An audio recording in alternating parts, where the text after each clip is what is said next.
I want to get a good judgment for my son's criminal, brutal murder. That's only my Elbek. This is the last try.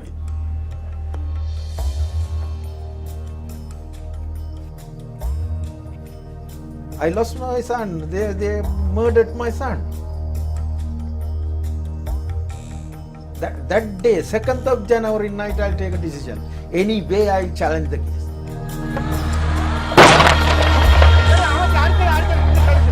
Thousands of people have died or been disappeared in Sri Lanka, and the human rights abuses keep happening because people are not being held to account. We need governments around the world to help Sri Lanka break this cycle of violence for good. I can't get back to my son. I want to file the case in front of the international community, and I want to get the good judgment. That is for the lesson for the Sri Lankan forces or others. Over the years, Amnesty has collected thousands of cases of disappearances. These families need answers, and they're not alone. People around the world have written to Amnesty pushing for justice in Sri Lanka, and will be taking their demands to the UN in New York next week. We want to stop the other murders, not only Tamils. Now, all community in Sri Lanka, Muslims and Sinhala. Ragihar is just one of thousands of victims who have been killed by the security forces. On a weekly basis, we get calls from human rights defenders, journalists, scared just of speaking out. The government has completely silenced dissent. People, especially the security forces, feel that they have a carte blanche to do whatever they want. Victims' families in Sri Lanka want the rule of law. They want courts to function. They want the police to register their complaints. They want to see action taken when someone kills a loved one. Everything is tension now. Now my family is at the home. Now I am alone to go to New York. And no, anyway, I'll manage that. During these 5 years, I am used for these tensions and everything. Now yes, I am ready.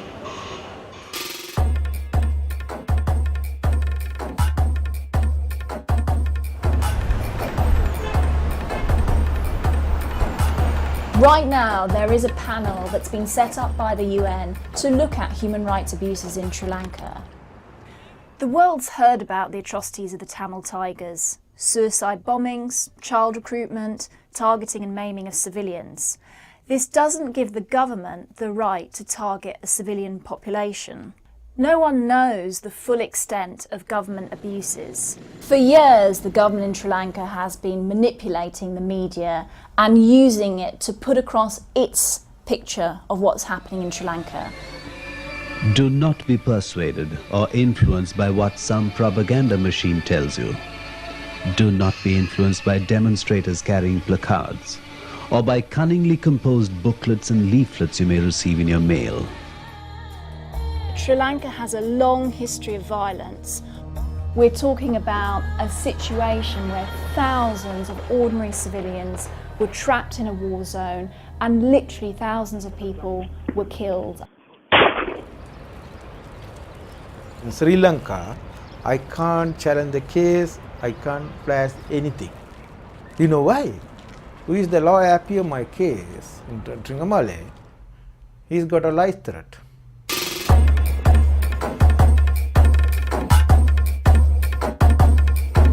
We were hoping for 50,000 signatures on Amnesty's petition for a real inquiry into what happened in Sri Lanka.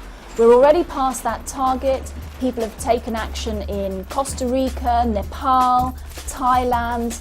The US gathered 30,000 signatures alone. One person emailed me and said, I have a petition but it only has 5 signatures on it. Do you really want me to mail it to you? And my reaction was, every signature counts. Every person counts. Get it to me. I'm going to make it part of the package to the UN.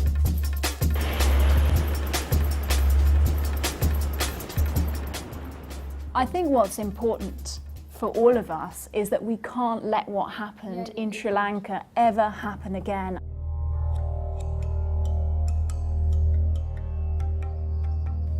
That day, I heard one bomb blast near the beach side. My elder son get back to my house immediately. Other son also get back to my house. And Raji's not to come to get back.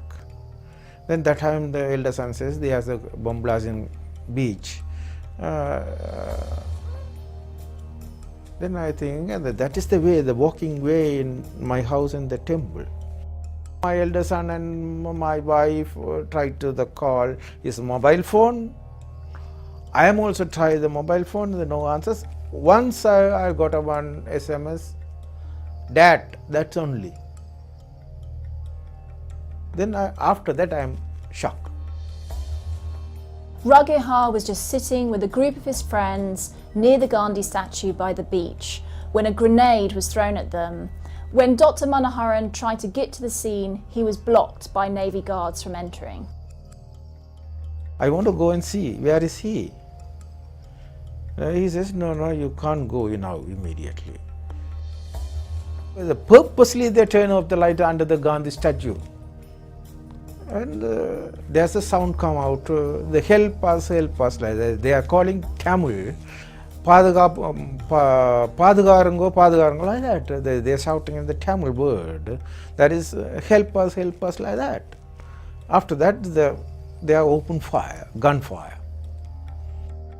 These gunfire lights go down into the earth. I asked him, what happened there, really? There says there are 5 civilians are dead and 2 are injured. Then I am damnly shocked. There was a deliberate cover-up because the government said that the students had been killed by a grenade explosion. But actually, if you had seen the bodies in the morgue, you could see clearly that they had been shot through the back of the head. And really that's why they were blocking. The photos. Immediately I'll catch the photos. The first body is my son's body. Everybody is the head injured. Here entering is very small hall and out is very big hall. That is recently very close firing. Why they shot my son? They must tell the truth. He is not a guilty person. He is an innocent person. He was an innocent one. So they must answer.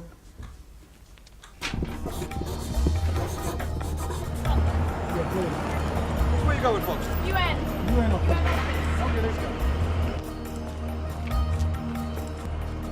I think the international community have a very good power.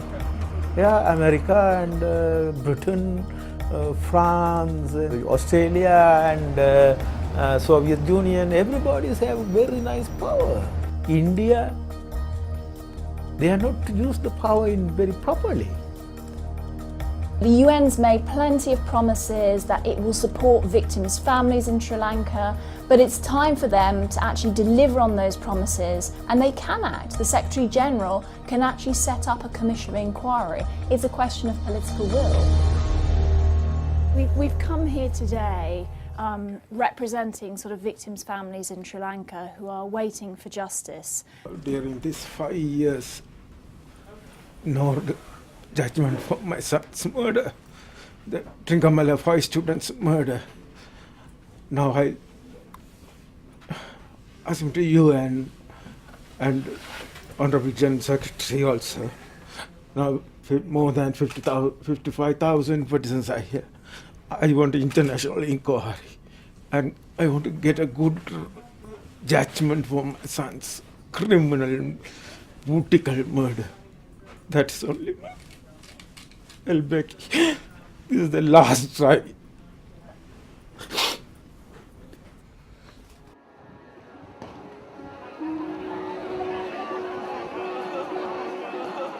In funeral time, every community a lot of crowd. Every community comes to our place, and they are joined to the give a last respect to my son. He is the very good table tennis player, and his shots are very powerful shots. A lot of time I play with my son, I am losing. Really, I am losing. I am happy. Now I am happy. My son won me. The UN said they would take this action very seriously, but I've been working on this issue and working with victims' families like Dr. Manoharan for a very long time, and I'm tired of the UN just making promises and not acting. We believe that that report will be very strong, but our concern is that perhaps the UN will just bury this report. I want people to ask their governments to actually get a copy of this report so that it's not just lost in the UN system. People need to be able to read it and see the scale and gravity of what happened in Sri Lanka. This isn't the end of the campaign. The end is when the victims and their families have received justice. This is the next step.